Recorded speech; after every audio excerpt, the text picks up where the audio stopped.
up right now at 1-800-252-1025. Also, we will happily take your emails at lifecoach@KZOK.com. Life Coach brought to you by Goldberg Jones Divorce for Men. Call 1-800-DIVORCE. All right, let's go to the phones, and we'll talk to Alan in Federal Way. Good morning, Alan. Morning. How are you? A bit better. All right, well, you tell me what's happening, and I'll tell you what you should do. Well, I got served divorce papers last week. Did you know that they were coming? Yeah, it was kind of inevitable. It just happened a little faster than I thought. Right. It was kind of over money, so I had moved some money out of our joint account into my separate account so I would have money protected to get an apartment or whatever I had to do. And so she served me. Next day, changed the lock, the combination on the garage door lock, whatever. I was out pretty quick. In the meantime, I had lost my debit card to this new account. I canceled it, ordered a new one. The new one went to the house. To the house, right. And she got a hold of it. It was addressed to me only. She opened that, activated the card, paid a few bills, and then kind of went on a shopping spree. Well, you got to shut that down yesterday, man. I can't believe you allowed that to happen. And by the way, and nothing's going to come of this, but it's a federal offense to open up a sealed envelope with a federal stamp on it. She could go to jail over that. And, you know, I wouldn't let it go just because I don't believe anything's going to happen. I would not neglect to tell your lawyer. And there's the thing. You need a lawyer yesterday. This chick's out for blood, and I'll tell you why. You go to work, and she changes the locks and changes the garage door code. I couldn't do that in a minute, and I wouldn't know who to call or what to do. She's been planning this, my friend. She's been planning around your back. And so when she's worked herself up to being willing to do that, to make her husband... you have any kids? No. All right, so she's willing to make her husband homeless, put him in debt, go on a shopping spree. She's trouble, man, and you need to get this done right away and taken care of. Now, the change the locks, it's your instinct to go, well, I'm just going to go kick the doors in. I'm going to go and kick it's my house. So don't do that. She'll have you arrested for sure because she thinks if you behave badly, it'll help her in the divorce. It won't. We're a no-fault state. The court is not going to care who did what. If you cheated, if she spent your money, the divorce court, they won't even care if you committed a crime. They'll just care about the divorce and get it done. So nobody's going to get anybody convicted of a crime. So you need to close down your card, get an apartment or get a hotel, get a post office box to have your new card sent to because you have to have that taken care of. But you know what? She's in the house, and one of you was going to be in the house anyway. It's no big deal. I think she's probably a little bit meaner than you thought she was going to be. I don't like her. She's been planning this behind your back. That's how she knew how to do all these things when you got out.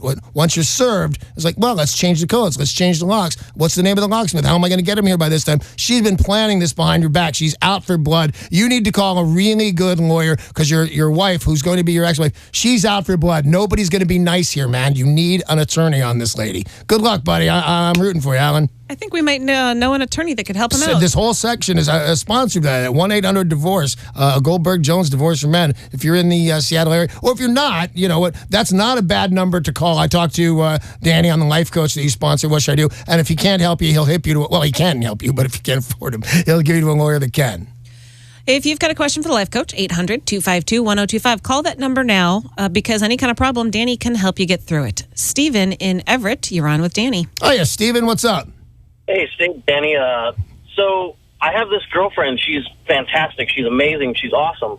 Only once a month, whenever she gets her menses, she turns into this total jerk. Right. And I just don't know what I should do. I mean, I like I said, I love her. We have a life already. Well, I hesitate to say this, and I can be talked into another way of thinking. But the fact of the matter is, I don't really believe her. I believe it's a drag. I believe it aches. I believe all of that. But I have lived with women since I was 17 years old. I have never lived alone. I've always lived with a girl.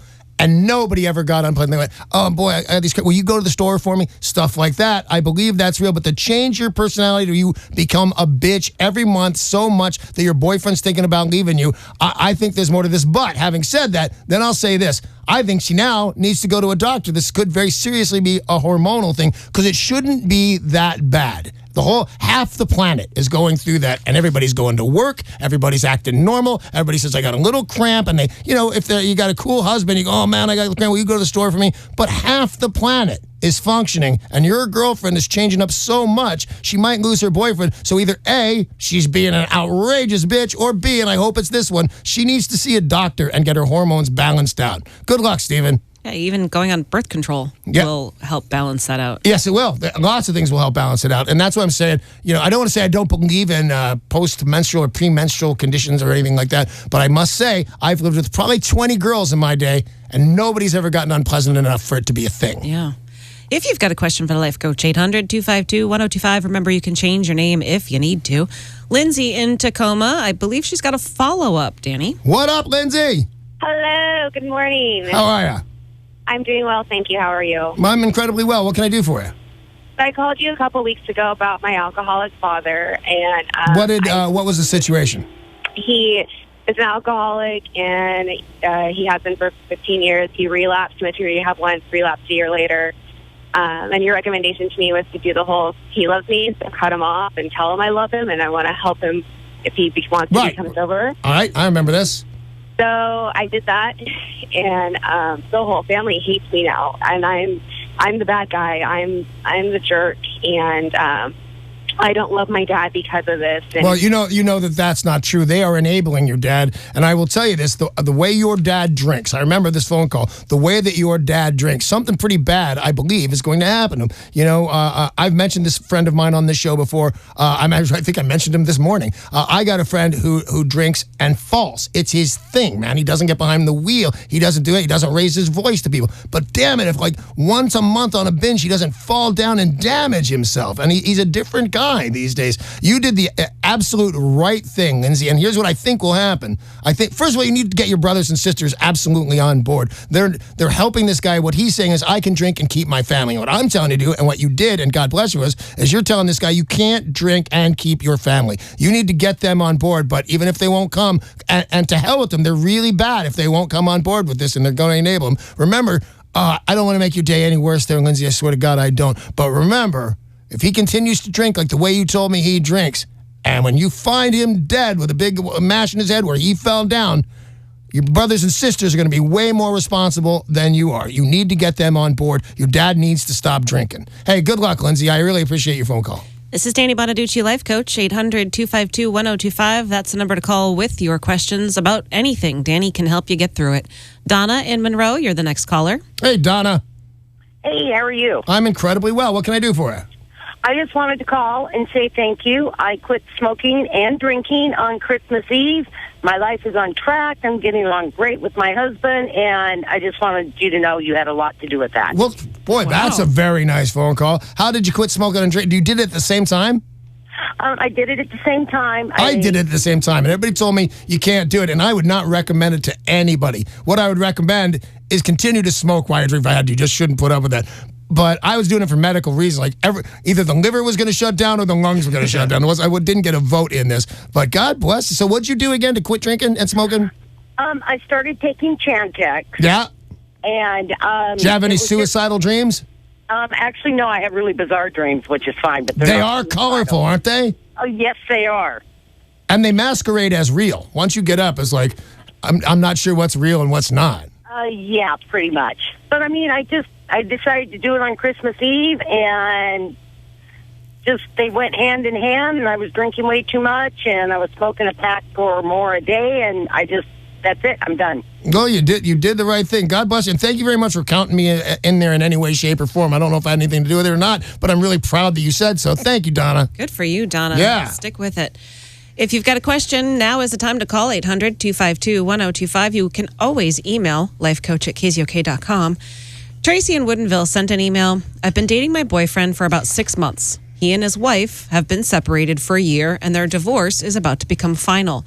What can I do to help him get through this stage in his life? I have a feeling that this will step up and stir some old emotions for him, and I want to do everything I can to help him be as happy as he can be. What do you suggest I do to support him? I'll tell you, this is fairly easy. I don't know if you're living with this guy or not by now, but what does he not have? What is the last memory he has? An unhappy family life, an unhappy relationship with a grown woman. So what can you do? Have that relationship with him. Give him a happy life. And so when you know what, don't give him the opportunity to miss this girl, because by the way, sometimes no matter how bad they were, it's what that guy knew. It's what he knows and understands as that woman. So I think you want to do is give him the life that she could not, and that should probably be fairly easy to do, and he will come a run into you, and I'm pretty much positive on that one. I've got time now for another email from Bridget in Tacoma.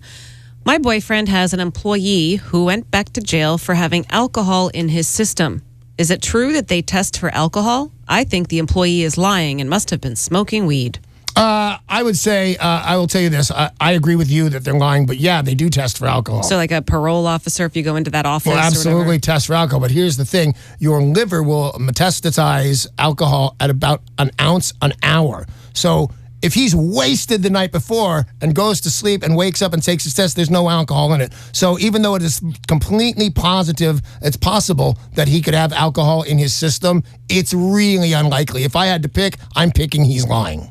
Unless he plays football for the Cleveland. That's exactly what I was thinking of, man. That guy either did it on purpose or actually showed up while drinking. Oh, that's sad.